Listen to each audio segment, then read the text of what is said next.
Hi, kindergarten friends. It's Mrs. Jones here, and I have a story I want to share with you. And we're going to continue working on being able to ask your questions that you have about a story before you read it, while you're reading it, and then after you read it. When you come up with questions before you start the story, like you can get these questions from just looking at the cover of the book, maybe flipping through and looking at the pages, and you get those questions. Well, that gives you something to focus on while you're reading the story. And then as you're reading the story, a lot of times a question pops into your mind and you're like, oh, I wonder about that. And so we'll keep doing that. And then after you've read a story, sometimes you have a lot more questions because now you have some more information and you're thinking, I wonder what have happened if this had done. And so you have lots of things to think about. And when you have those things to think about, it makes you a better reader. So today I have a special story for you. Um, I think you're really going to enjoy it. This story is it's a true story. Okay, and instead of usually whenever you're looking at a true story, which is nonfiction, okay, a nonfiction story is a true story. A lot of times, nonfiction stories have real photographs in them, okay, because since it's a real thing that the book is trying to teach you about, it wants to put the photographs in there. Okay, but this nonfiction story is a little bit different. Okay, it has drawings. Okay, but it is a nonfiction story. So let me show you the title. It says Luna and Me. And then down at the bottom, there's a subtitle. And that's just an additional little title to give you some more information. And the subtitle is The True Story of a Girl Who Lived in a Tree to Save a Forest. Did you hear all that? Let's read that again. The true story of a girl who lived in a tree to save a forest. I've already got a lot of I wonders. Do you? I've already got several questions just from the cover of this story. So, right now I want you to turn and either talk to a neighbor or talk to one of the grown-ups in your house. And what is one thing that you're wondering? Or maybe you have two I wonders. I want you to turn and talk, and you can pause the video while you do that, okay? And then I'm going to share some things that I'm wondering about. Well, maybe the same thing, okay? Well, I'm going to go ahead and share. First of all, I want to know who is Luna, okay? Because the title's Luna and Me. Well, who's Luna? Did anybody else wonder that? Yeah, that's a good one. You know what? I also was sitting here, I was wondering, okay, it says she lived in a tree. Well, how do you do that? How do you live in a tree? I have a big I wonder. I wonder how in the world do you live in a tree, right? Okay, so now I'm thinking, like, my brain's just going and going. So the next thing, the next thing that popped in my brain, I'm like, well, how do you sleep in a tree? I wonder how do you sleep in a tree? How do you do that? I mean, do you know? Because I sure don't. I sure don't. Um, and my other thing I was thinking, what do you eat if you live in a tree? I mean, like, I wonder, like, where do you get your food? I wonder what you even eat. I mean, I've already got quite a few I wonders, and I bet you do too. Well, let's get started because I can't wait to get into this story. I'm going to actually put it on my easel. Let me move my the computer. Sorry, guys. And I want to do it this way because I'm trying to get where I want you to be able to see the pictures. And some of the pictures, well, it's a surprise. You're just going to have to follow along and see, okay? So let's get started. Luna and Me. the true story of a girl who lived in a tree to save a forest. And this was written by Jenny Sue Kostecki Shaw. Okay? All right, let's get started. Okay? Remember, this is the cover of the book. Anytime you're at the front of the book, that's your cover. Ah, you know what? We did not even think to look on the back cover. Let's look at that real quick, because this is our back cover. It says, can someone really live in a tree for 738 days? Well, Julia Butterfly Hill did. Oh my gosh, we just learned a little bit more information, didn't we? 738 days, Julia Butterfly Hill lived in a tree. Oh my goodness, I wonder how she was able to stay up there in the weather. Oh, I can't wait to read this. Let's get started. Okay, so here we go. All right, here's our title page. Luna and Me, the true story of a girl who lived in a tree to save a forest. I'm sorry, I'm going to try to... Oh my goodness, I am so very, very, very sorry. Let me click out of that because it is messing it up. Okay, I'm back. So sorry. Are you still here? Okay, here we go. So, Luna and Me, the true story of a girl who lived in a tree to save a forest. Okay. Have you ever climbed a tree? Oh, let me do that. Okay. Okay. Have you ever climbed a tree and stayed there all night? Once there was a girl who lived in a tree for over 2 years. Nearly 1,000 years ago, a redwood tree named Luna sprouted on a hillside. She grew up in a big family with strong roots. Hey, one of my I wonders was just answered because I wondered who Luna was. Who was Luna? Yes, a redwood tree. That's this tree, the redwood tree.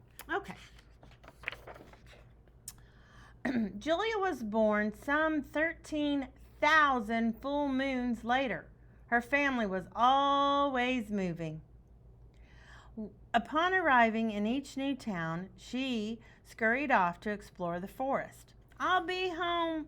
It says, I'll be home by moonrise, Mom. She whispered her secrets to the animals, and soon the animals trusted Julia. Once, a butterfly rested on her finger all day, which was how she got her nickname, Butterfly. Oh, got a little information, didn't we? Got a little bit of information.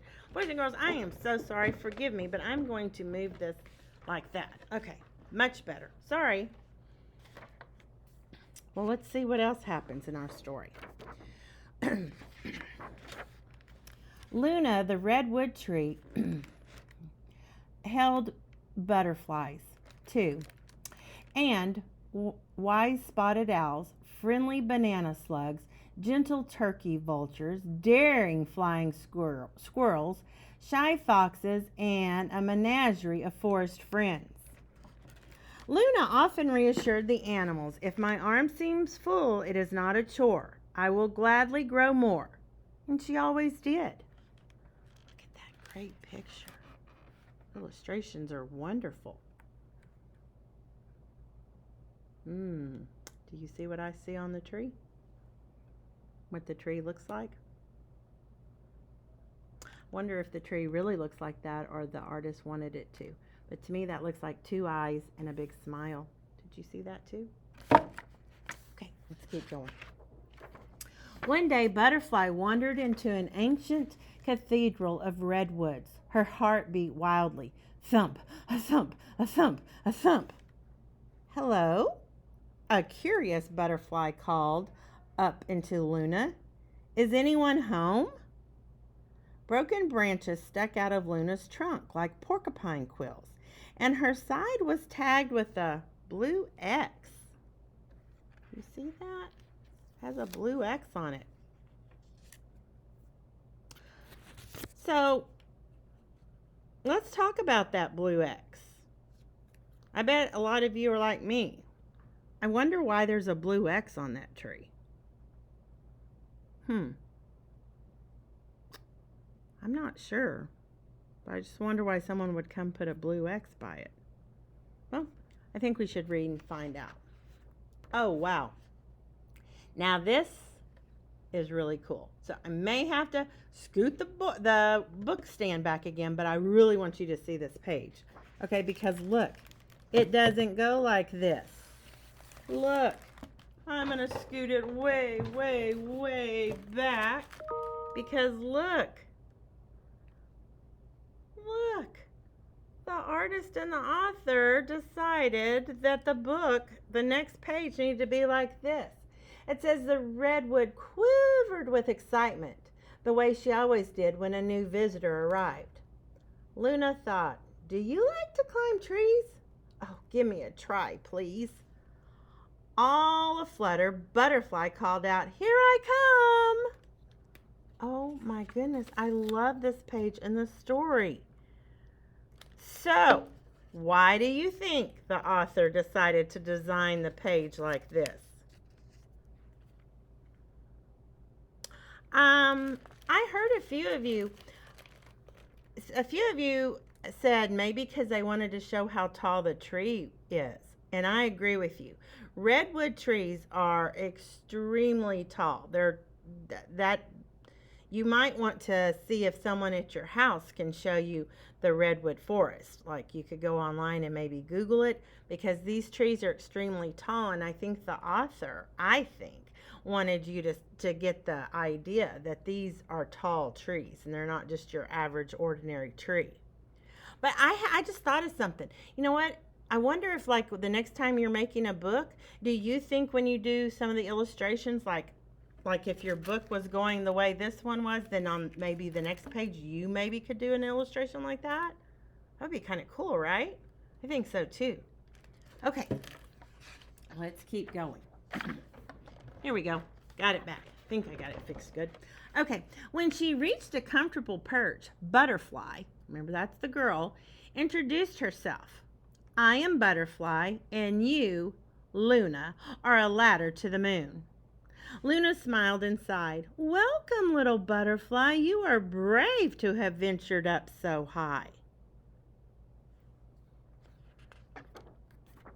Butterfly marveled at Luna's view of the world. She spied a river twisting this way and that past Luna's countless brothers and sisters and cousins. But then she looked closer. Butterfly realized what the blue X meant on Luna's trunk. The tree would soon be chopped down and harvested. Butterfly's spirit wilted. She knew that people needed wood for building houses and furniture and for making paper and books too. But trees make the oxygen we breathe, she thought. Animals needed trees for their homes, and without the roots, mountainsides can wash away in heavy rains. Don't trees have a right to just be? So I have a question for you, and I wonder, okay, because I was thinking about this. So how did Butterfly figure out the meaning of the blue X? How did she figure that out? Yeah, she had her binoculars and she started looking through the forest. And do you see, here's the blue X. But is there anything growing above it? No, it's just a stump. And you can tell what's happened. You can tell that they decided to cut the tree down, right? So by looking around her environment, she realized what the blue X actually meant. Okay? So what do you think Butterfly's going to do next? I wonder what she's going to do. I really do. I wonder what she's going to do, because if I go back and think about the subtitle, it says the true story of a girl who lived in a tree to save a forest. Wonder what that's going to mean. Well, let's keep reading and find out. Suddenly, An idea sprouted deep inside Butterfly. If I stay with Luna, no one will cut her down. Luna thought, then I will live another 1,000 years. But Butterfly would need a lot of support. Her friends were eager to help. Heave ho, up you go. They hoisted her food, water, a stove, fuel, and a tarp. She would need to tightly pack her waste in bags until her friends returned to haul it away. Oh my gracious. So what do you see her friends doing? Can you figure? I'm gonna try to bring this in a little closer. Okay, what do you see them doing? Can you tell?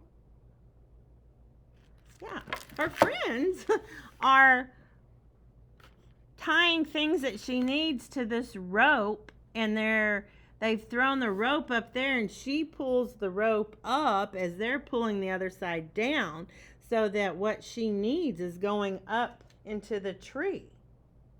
Okay, they were super eager and wanted to help her. Okay, did you catch that? I mean, and I wonder, like, it says they gave her a stove. Okay, let's go back to what it says. They hoisted her food, okay, and water, a stove, fuel, and a tarp. A tarp's just like kind of like a heavy-duty sheet or awning that maybe she could put above her for, when the weather was bad. But how do you, like, I wonder how in the world do you get a stove up there? I mean, I know they tied it, but stoves are very heavy. Oh, well, let's keep going. That night, she slept under a tapestry of starlight.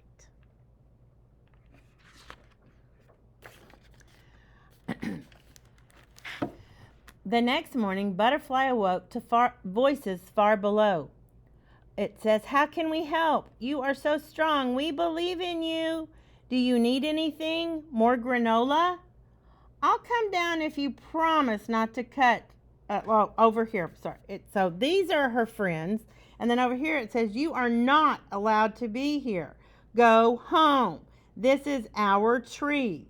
She'll come down when it storms.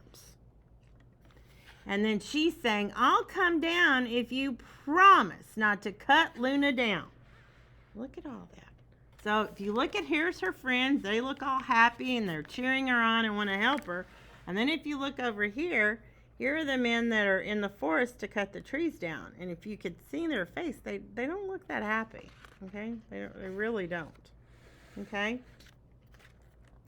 All right. For today, we are going to stop there because I have some things that I want you to work on after this. And then tomorrow, we're going to finish up the story. Okay?